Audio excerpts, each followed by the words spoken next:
All right, guys, we are back in my garage for another video, and a lot of you have probably seen the latest announcement from BMW M indicating that their motorsports division is releasing a new BMW M2. It definitely looks awesome. You can see that it's specifically designed for racing with all of the unique parts in the interior and things like that. But of course, the biggest talking point is that they removed the S58 in favor of the B48 four-cylinder engine. And I think the funniest comment I saw, I kind of resonated with. I can't believe a B48 made it in an M car before a B58. And just in general, a lot of people were upset that it went from a six-cylinder to a four-cylinder. But I made a lot of excuses for them. You know, I kind of felt like depending on the race series and the specific purpose of the car, maybe it made sense, maybe they were limited. So they did what they could with what they had. But as I looked into it a little bit more, I kind of started to come to a different perspective, and I feel like it's kind of a letdown or even a disappointment, depending on how you look at it. So I'm going to talk to you guys and share all of the information we know about the new M2 Racing, as well as some of my thoughts on why they could have gone farther with this car, but a couple reasons why they didn't. So let's go ahead and talk about it.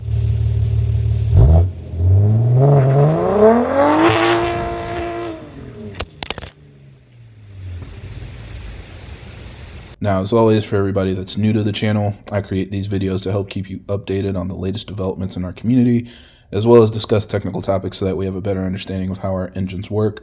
So if you're interested in more videos like that, be sure to subscribe because there will be a lot more coming out in the future. Now, for a frame of reference, BMW has been doing this for almost 10 years at this point. They've been making racing spec cars of some of their street cars to give people an opportunity to buy a race car directly from the factory. So it started with the M235i Racing, then they had the M240i Racing, then they made the M2 CS Racing, but all of these were F-Series platforms. So this is the newest one that they're building off of a G-Series platform using the G87 M2. Now let's run through some of the specs really quick. So again, it comes with the B48 four-cylinder engine from a 230i. However, this engine from the factory makes 255 horsepower in a 230i, and BMW was able to bump it up with some software tweaks and probably some bolt-ons and stuff as well to get it up to 313 horsepower and 420 Newton meters of torque. So the car is definitely more powerful than a standard 230i, but not nearly as powerful as an actual M2. Now it is still rear-wheel drive, so for people that like those driving dynamics, the good news is that will be maintained in this car, but it does have a 7-speed ZF transmission instead of an 8-speed. And then, of course, this is significantly lighter in part with the B48 and reducing all of the parts in the interior and things like that. They were able to get the weight down to 3,300 pounds or just under 1,500 kilograms.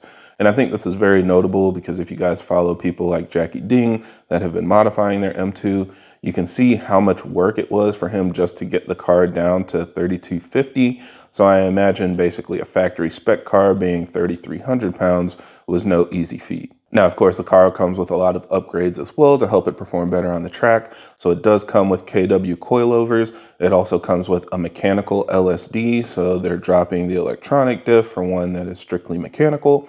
And then it also comes with adjustable sway bars. So depending on how you want the car to be balanced, you can adjust the front and rear sway bars to make them stiffer or softer. It also comes with the standard M2 brakes, although it does have upgraded brake pads, so that will help you make it through endurance racing. And it comes with 18x10 wheels. These are not the standard wheels that are offered on an M2 or any other 2 Series, but they made it specifically for this car to fit these 265 Goodyear slicks. So giving you a nice wide contact patch with as much grip as possible. And then, of course, it can't be a race car without some specific race changes. So you can see on the interior, they had a lot of safety in mind. It has a roll cage as well as race seats and harnesses. So all of that is designed to meet specific FIA regulations. It also has the netting as well as the hood latch and the trunk latch to make sure that everything stays secure, regardless of the scenarios you're going to be driving through. They replaced the rear windows of the car with Lexan, or these plastic inlays. So you can see on one side, it's designed with an air intake, so you can add some cooling in your race suit. And then on the other side, they're using that to access the fuel cell. So you're going to fill up the gas through this port on the right side, and then you can see the fuel cell in the middle of the car behind the seats. It also has an optional air jack system, which I think is pretty sick. You can see the air port on the back, so you can hook that up and jack up the car on all 4 corners without much effort. Now, all of that is good and well, but I think as you look into this, you see that there are a lot of things that are missing. It almost seems like they didn't quite go all the way into making this a race car. So one big one, of course, is in the interior. You can see a lot of the stock components are maintained. It still has the stock dashboard with the big curved display. It has the stock steering wheel. It has the stock center console. And a lot of this wouldn't be a big deal, but when you look at the M2 CS Racing, basically the last car that they put in this category, you can see it has a full race spec wheel with a dash. It has the full center stack modified for specific racing purposes. So with this car, it looks a little less like a race car and more like a modified street car. As you look into it more, you can see the car even still has air conditioning and a lot of other things that may have some purposes, especially if you need a defrost functionality in the car. That's a good thing, but you're still kind of surprised to see that in a race car. You also see things like on the center stack, it still has auto start stop. In this picture, you can see that they disabled it, but having that even as an option, I guess if they're using the factory ECU, is a little bit of a surprise. Also, having KW coilovers is awesome, but they don't have any adjustable dampening or rebound. So you basically only have height adjustment on the corners. I was kind of surprised to hear that. Typically on a race car, you'd expect more of a club sport suspension that has full adjustability, but in this case, it's more of just a standard coilover package with their specific damping and spring combination. Also, there's no aero. You can see there's no aggressive front lip. There's no rear spoiler. They do put the little M Performance trunk lip on there, but you would expect a much bigger wing for a car like this. And they don't have a diffuser on it as well. They took up a lot of space with the GT4 style rear muffler, and in OEM configuration, that's supposed to take the place of a diffuser and kind of perform as such, but you'd expect a specific diffuser for a car that's designed for racing, and that's just not really the case here. Now, they did say there's an optional data logger, so you can add additional monitoring to different things on the car for pressures and temperatures and things that you might want to pay attention to, but there is no manual option, even though the standard M2 does come with a manual option. In this car, it only comes with the ZF automatic transmission. And then, of course, there's the sound. If you have a race car, you want it to sound really good, and a lot of the older BMW race cars did. But in this case, I know they said that you won't be disappointed with it, but I'll put a video link in the description so you can hear some of the sound clips they used in their marketing materials. In my opinion, it still sounds buzzy. You can definitely tell it's a 4-cylinder. It just doesn't have that exotic sound that you would hope for when you see a BMW race car. It's not horrible, but there's definitely a little bit to be desired there. Now, in general, all of this isn't uncommon, especially the downgrading the car to be, something a little bit easier to use. For example, one of my friends bought an Audi race car, and from the outside, you might assume it's mostly an RS3 drivetrain. But if you look under the hood, you realize it's actually just a Volkswagen 4-cylinder mated to a front-wheel drive drivetrain. So basically similar to what you'd get in a GTI.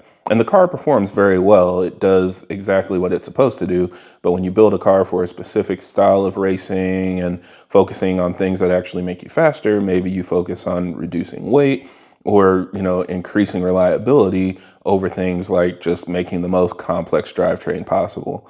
So in this case, I think it's not that uncommon. Even in the M2 CS Racing, it came with the S55 engine, but it was detuned as low as 365 horsepower. So a lot of these cars aren't just built to push everything to the max limit. Although this is kind of a backwards approach to that because they did downgrade to a 4-cylinder, but then tuned it up to 310 horsepower. So maybe in some cases, it seems like it would make more sense to maintain a 6-cylinder engine and just detune it. But all of this was really gated on BMW's primary focus of making the running costs low. That's everything that they present in their marketing materials, that this car will be cheaper to race.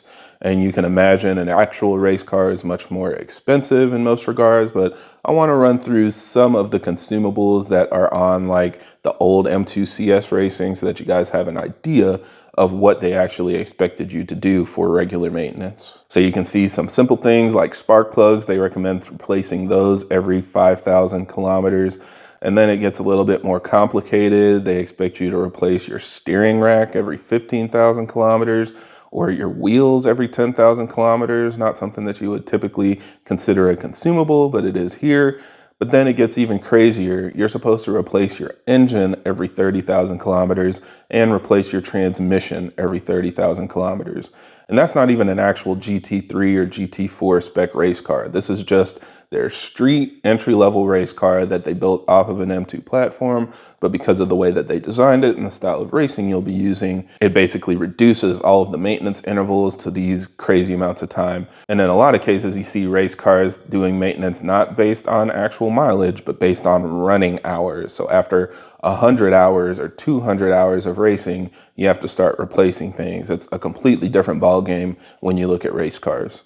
Now, in this case, everything should be much cheaper. Even if it has similar intervals, all of the costs should be less. You know, you've got less spark plugs to replace. You've got a cheaper engine if you do need to replace it. So all of that stuff should make it cheaper to run. And also because it's more lightweight, a lot of things will wear a lot slower. So you'll go through tires less often. You'll go through brakes less often. Everything should last longer on the car because it's designed to run for longer with less maintenance. It also has a relatively low purchase price, so they listed it as just under 100,000 euros, which translates to about $110,000 USD, which is not cheap. It's definitely more expensive than a standard M2, but when you look at some of these real spec race cars, like a GT3 is going to be over $500,000 base price, and options are adding $50,000 onto it. This is a much cheaper way of entry into racing to get some seat time. This is just for people that want to get as many laps as possible. They want to be competitive and enjoy the same style of racing, even without all of the added cost. So overall, I get the idea. I understand that it's definitely cheaper to maintain and cheaper to get into, but I don't think the car is exactly what I would be looking for if this is what I was interested in. To me, it seems like somebody's 230i project that went too far. And if you guys know my history, I've been there. I had a street car that I started modifying for track use, completely stripped out the interior, welded in a roll cage, did the seats and the harnesses and all of that stuff, and realized that I ruined it for street use, so it was basically a dedicated track car. Now, did they make actual race cars like that? Yeah, sure. But I built that one in my garage. I did all the mods myself and kind of enjoyed the process.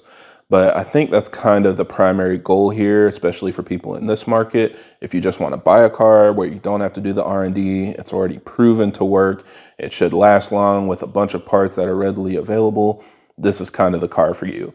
But I don't feel like this isn't something that you could replicate if you just bought a 230i and modified it. You know, there are a lot of things that you could probably do to build this same spec car for cheaper. Whereas from a BMW race car, I would expect it to be more custom, more unique, and specific to the car for something that I would want to say, I need to buy this so I can enjoy this racing. I do also think the best part is to come. You know, we've got a lot of new things on the horizon. One is there is another M2 that they showed in this BMW blog video. They wouldn't uncover it yet, but it pretty much indicated that there is going to be another M2 coming soon. I wouldn't expect it to be another version of the M2 Racing. I think this is either going to be the CS or the all-wheel drive M2 that we're expecting to hear about later this year. The other thing is they are still working on getting a dedicated series for this car. So if you want something like, you know, Spec Miata or Spec E46 and all of these races that people get into, this would be an option for you as well. Right now, I don't think it really has a home, but once they do define what that racing series will be, then you'll really know if that's something that you want to get into. And they plan on actually starting to sell these in June, and they start shipping them out at the end of the year. So they have a little bit of time to define exactly where this car is going to land. So yeah, we'll see how things go. They said that they dedicate at least 30,000 kilometers of racing miles to all of their cars before they officially finish R&D and put it up for sale. As the time of them filming this video, they were around 20,000 miles. So they've got a lot of racing to do over the next couple weeks to fully prove out this car. But, you know, is this something that you guys would be interested in? Do you think it's worth it to buy the car once it's already proven and you don't have to build it yourself? You just kind of get the car dropped off at your door? Or would you rather just build your own race car for whatever type of racing you want to do? I'm curious to hear your thoughts. But I think, in my opinion, even if I had the money for it, I'd probably pass on it and go for a more club sport spec vehicle that is already built and fully dedicated for racing. So I think that's it for this video. Thank you guys for watching, and I hope this helps. And if you have any other questions or comments, leave them down below.